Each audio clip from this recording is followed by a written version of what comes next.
Hello there, everybody. This is Mel Allen. Lend me your ears. As Shakespeare would say, play on. All's well that ends well for a pair of legends whose immortal longings finally rest in the Hall of Fame. 'Tis a consummation devoutly to be wished. As you like it in Detroit, where the Tigers revel in such stuff as dreams are made on.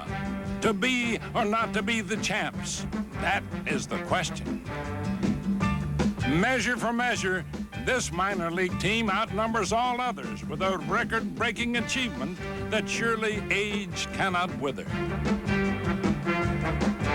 Ah, what fools these mortals be who bespeak a comedy of errors. Ah, but the game's afoot. I pray you go with me, one and all. Come, come, 'tis time for This Week in Baseball. Now, in our second decade. Hi, I'm not famous, but I watch This Week in Baseball because it's a cool show. You got that right, son. Welcome to Cooperstown, New York, a pastoral upstate village founded by the father of James Fenimore Cooper more than 200 years ago. The town's population of 2,400 swells to 4 times its usual size one weekend every year. For Cooperstown is the site of baseball's Hall of Fame, and every summer the game immortalizes a chosen few, marking the occasion with a weekend of ceremonies. Among this year's inductees, Billy Williams, a sweet swinger from Whistler, Alabama, who made the majors in 1961 and was named National League Rookie of the Year. Billy spent most of his 18 seasons with the Second Division Cubs, owns a lifetime .290 average, and the distinction of playing in 1,117 consecutive games. My approach to hitting a baseball is to get a good ball to hit and try to hit the ball hard. Now, luckily, 426 of those balls went out of the ballpark. Billy hits one to deep center field. Going back to center fielder Roque, but it is gone. Way up there in about the 6th or 7th row in center field, Billy Williams has just socked his 37th home run of the year. I like to be remembered as being a consistent player. When the chips were down, I came through. You know, I was that money-type player we speak of, a player's player. Williams also proved to be a player for the ages, immortalized in the Hall of Fame. Hello, Jerry. Is that right? Oh, no. Is that it? Oh, beautiful. Oh, man. Shoot. 86% of the votes, huh? Is that right? Is that right? Me and Catfish Hunter, huh? Yeah, oh, that is really beautiful. When I got the call from Jack Lang, I tell you, it's one of the greatest thrills of any ball player. I know we come to the big league, we play baseball, and we try to compile numbers to be a good ball player. When you step out the game, say somebody look at that particular individual and say he was a good ball player. Now, after compiling the great numbers, to put me among those particular individuals. And now they will say there has been a great ball player right there, played with the Chicago Cubs. Though Williams spent much of his career in the shadow of others, he now takes his place among the greats of the game. Ladies and gentlemen, please welcome a player who came to play and produce every day, Mr. Billy Williams.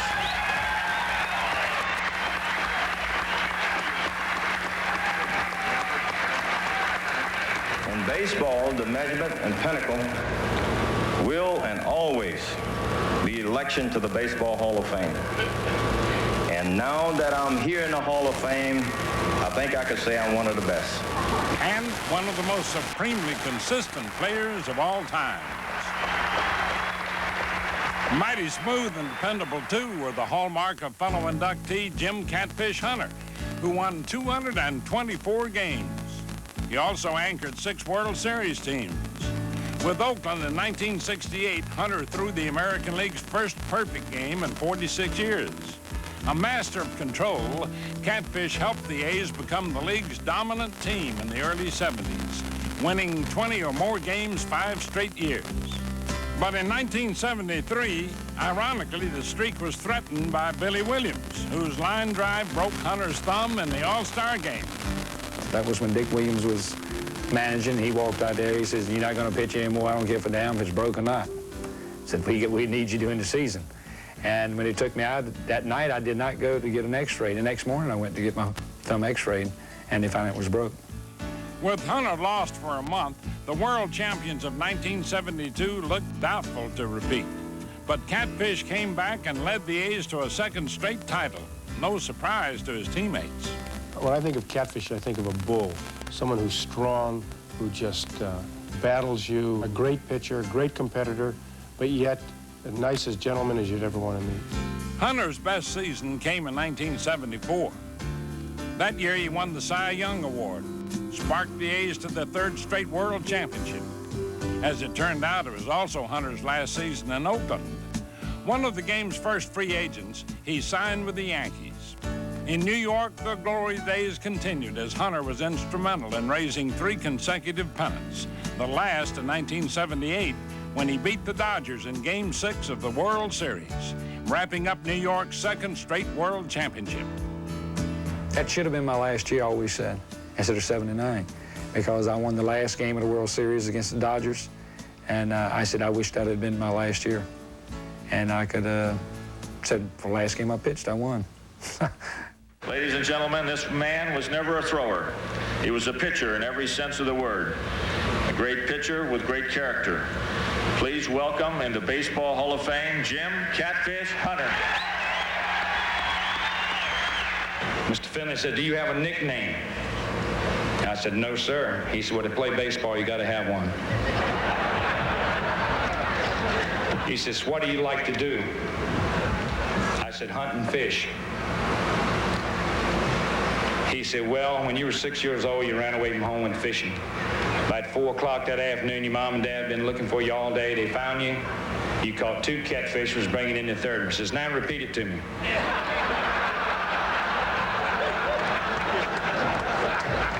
When you say Jim Hunter now, nobody really recognizes that name, but when you say Catfish, everybody remembers it. Thank you, Mr. Finley, for the nickname. The Cooperstown ceremonies also featured the induction of Ray Dandridge, a star in the Negro Leagues who was considered one of the best third basemen ever. Though Dandridge saw many contemporaries enter the majors, he never did. But his talents have now become fully recognized. Today, ladies and gentlemen, please welcome into your Hall of Fame one of the greatest third basemen, Ray Dandridge.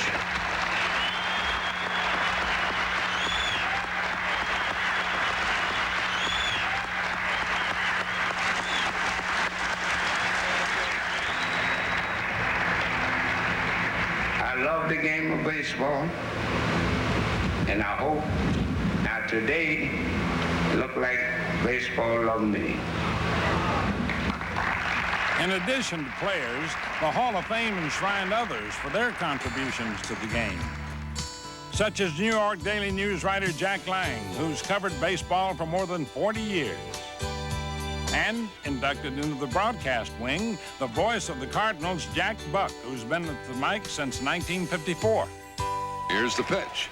Swing and a long one to right field. He really cracked it way back at the wall. Adios! Swing and a shot to right center field in the gap. To the wall. The Cardinals lead 5-4. Smith corks one into right down the line. It may go. Go crazy, folks. Go crazy. It's a home run, and the Cardinals have won the game by the score of 3-2 and a home run by the Wizard. Go crazy. For Jack Buck and his fellow greats of the game, now made legend in Cooperstown, it may be said they are not of an age, but for all time. Now, this week's quiz brought to you by the 1988 Chevy full-size pickup. From the heartbeat of America, today's Chevy trucks. Milwaukee's Paul Molitor was a man on the run against Oakland. First he stole second, then third. Then on the front end of a double steal, Molly came home. Can you name the last player to steal second, third, and home in the same inning? This guy also kicked up a lot of dust. American League East. Everything's coming up roses in Detroit. Give the Tigers a D for dazzle. 5 wins in 6 games and a 47-20 record since mid-May. Seems the skeptics have been hoodwinked by Sparky Anderson and company. I know one thing, we're not a fifth-place ball club, and I never felt at any time that we would end up in fifth. I did think, and all rightfully so, that Toronto and New York should be the favorites. They have outstanding ball clubs. I don't question that one bit. But I know one thing, we were not just a bunch of rummy-dums that were going to be kicked around. Not with the likes of Alan Trammell, who's been hitting above .330, good enough to be an all-star for the 4th time, as well as a leading figure in Detroit's success story. Line drive up the middle by Wiggins. Here comes Noakes around third, and the Tigers will win it. Also credit Darrell Evans with plenty of clout. In smacking 21 homers, he's helped turn the Tigers into prime contenders in the East. Of course, this veteran knows what lies ahead. You go out there and win as many as you can. It's going to be a tough road to go. We got a lot of ball games to go, but it's a lot of fun when you got a chance with 2.5 months to go. Rookie reliever Mike Henneman got his first chance in the majors when called up in May. Since then, he's gone 8-0 with 2 saves. An unexpected addition to the pitching staff, and good reason to make Sparky Anderson optimistic. It's been my most enjoyable year from the sense that everybody on this club has wanted to play and has contributed. That doesn't mean it's the greatest team I've ever seen or anything like that, but it is a team of excellent people that want to play. And play on through October. Now, let's open the notebook for This Week in Baseball's Twib Notes from around the majors. Credit Philadelphia's Mike Schmidt with 69 RBIs.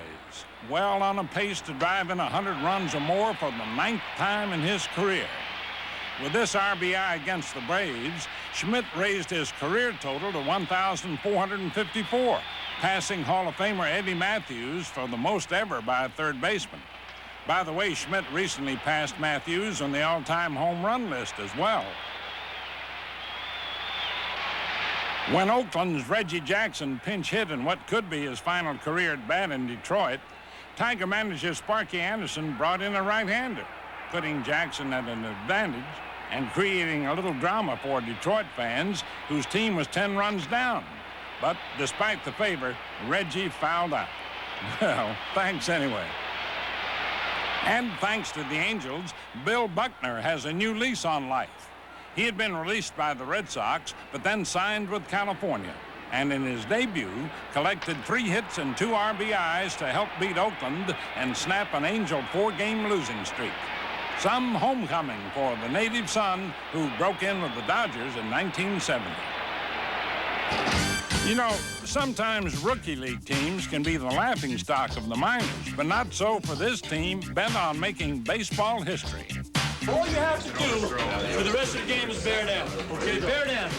These are the Salt Lake City Trappers, a collection of rookie league players who were rebuffed by Major League scouts and who until recently were little known outside of Utah. Then in June, the Trappers went on a winning spree, and a month later still had not lost. By the time the streak ended, they had won 29 in a row. But the record-breaking victory came a night earlier against the Pocatello Giants. And now, on July 25th, 1987, Salt Lake Trappers stand alone. Professional baseball's longest winning streak, 28 straight games. Hey, wait a minute, this is my roommate. Hey, I don't know what to say. Oh, it'll never be broken. We can play this game, and we can play it well. This is a great boost for minor league baseball. I think it's just a super thing, and as far as we're concerned, it's given great exposure to some guys that deserve a shot to go on and play. And to me, that's the greatest thing about this whole streak. Back to the majors and the answer to this week's quiz. Witness Dusty Baker's base running feat against the Reds in 1984. First, he stole second, stayed there when the Giants' next batter walked. Then, when Cincinnati trapped a man on first in a rundown, Dusty headed for third. Still on the run, Baker came all the way home, the last player before Molitor to steal second, third, and home in the same inning. Now, fans, we dust off the shelf for our new feature, Twib Tales. This week, a story of power and politics. The year, 1951. Buzzy Bavasi, general manager of the Brooklyn Dodgers. Gil Hodges, Brooklyn slugging first baseman. He's hit 40 home runs and wants a raise, so he approaches the boss. Well, I like to tell a story about Gil Hodges. Gil came into my office one day, and after hitting 40 home runs, demanded for the next season a contract for $25,000. And I gulped because I had planned on giving him more than that. But now I said to myself, how can I give a player more than he wanted? This would set a precedent which I never lived down. So I said, Gil, I said, you're a gambling man. I said, you play the horses? He said, yes, I do. And I said, all right, what I'm going to do is I'm going to put 5 pieces of paper in the hat.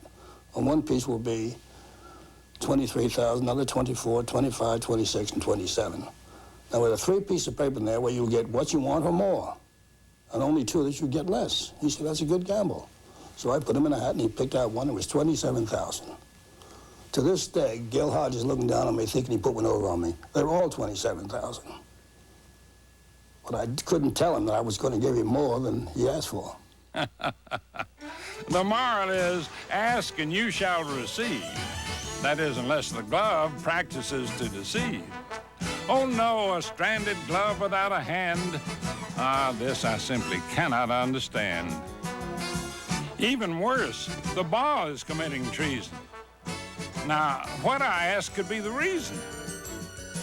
Oh, I see. We're in the midst of this week's blooper section.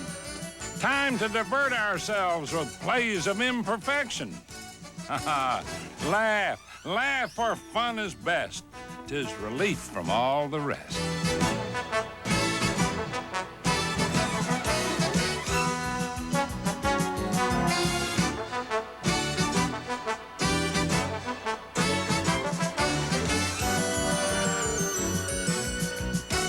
Listen now, and you shall hear a fan's plea for us to disappear. Now dig yourselves into a defensive frame of mind and witness these flashes of lively leather. Starting with Texas Ranger Steve Buechele. Oakland's Luis Polonia. Pittsburgh Pirate Johnny Ray. Cleveland's Mel Hall. Steve Lombardozzi, Twins. And on the fence, Ivan Calderon, White Sox. Wow. More acrobatics from John Morris, Cardinals. Watch. Mike Kingery, Seattle. Dave Magadan, Mets. Montreal's Tim Wallach to Andres Galarraga. For the finale, Kirby Puckett, Twins, over and out. Time now for This Week in Baseball's Flashback, brought to you by Gatorade. Thirst aid for that deep down body thirst. It's September 2nd, 1972. The Cubs' Milt Pappas has already seen teammate Bert Hooton throw a no-hitter in April. Now Pappas wants his turn. Looking back at my career, even back in high school and Little League, I never pitched a no-hitter anywhere in my entire career, starting from age 13 when I started pitching. So here I am at age 33 pitching a no-hitter.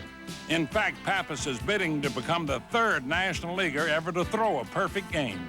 And nothing like excellent defense to keep it perfect. Long throw required by Kessinger. Gets him! The 1-2 pitch. Pappas has trouble with it. He'll have to hurry. He does. Yes, sir. What a play by Pappas. Still perfect after 8 innings, Pappas gives the near 13,000 at Wrigley Field a sudden jolt to open the 9th inning. Here we go. The plate umpire is Fremming. There's a well-hit ball deep to left center. Back goes North. He slips and falls. However, it's Billy Williams coming from nowhere to save that play. There's a white sky. That means when the sun's there, but there's clouds, and lit it up, and all I could see was a shadow of the ball. And I was going for the ball, and I said I had to turn up, and I turned up, and I slipped and fell. And Billy Williams came across and caught the ball this high, and it was an easy catch for him. And he looked back at me and said, "What are you doing?" I panicked. Williams saved the day, and then Pappas retired the next batter. So far, 26 up, 26 down.